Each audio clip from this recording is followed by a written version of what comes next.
Hey guys, what's up? This is Alex Duque. Welcome back to another tutorial. Today we're going to be talking about motion graphics, and this is sort of like a bigger project, so I'm just going to start by laying out the basics here. So I'll probably break this tutorial into little parts. First thing you want to do whenever you're working on a project that's not just 3D, you're going to be making 3D assets, and you're going to be putting them together, and you might have external footage. Then things might get a little messy if you're not organized. So the best thing to do is to start by laying out a good folder structure. So if you think about it, you're gonna have like a 3D project,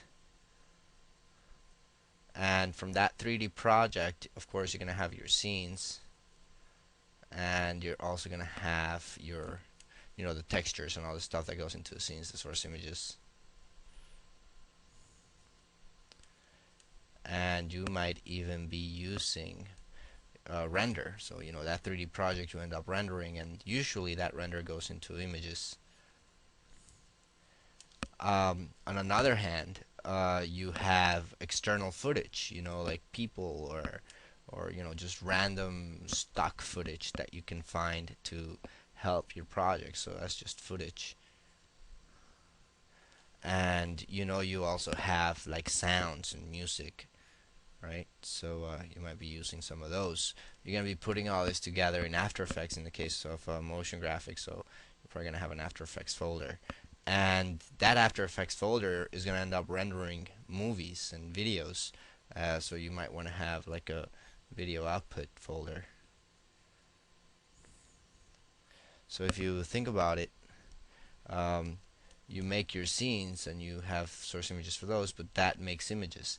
And those images plus the footage end up becoming assets for After Effects and the sound as well. So maybe it can get a little messy if you keep all these guys separate, because you're gonna have to go into multiple folders and all that stuff. So a good thing to do is to break up your project into, let me just change the color of my pen here, into like 3D, for example, like a 3D project. After Effects, you might have something I usually call it compositing assets, and under those compositing assets, that's where my renders go, and any footage, and then I have an external one here just called sound. Sometimes I put that in there.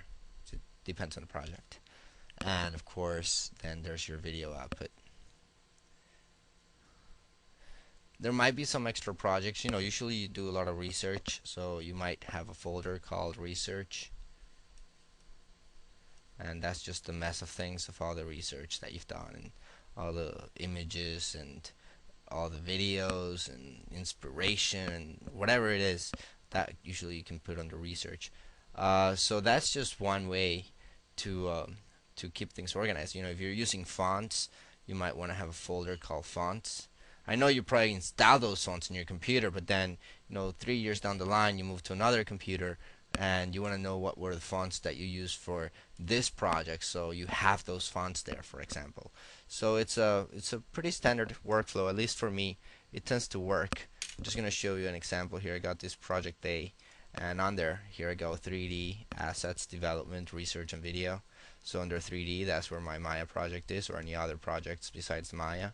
Under assets, I have like 3D compositing assets, editing assets, fonts. I have my images and textures and sound.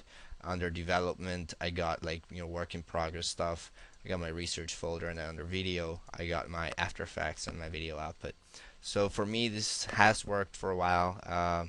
Doesn't take too many changes. It depends on the project, of course. You always change it up a little bit, but it seems to be a pretty good folder structure. So I wanted to get that out of the way first. It's a good thing to keep yourself organized. That way you don't start making a mess of things. So I'm gonna keep this tutorial up to that point and come back and talk about the actual motion graphics tutorial. Alright, see you. Bye.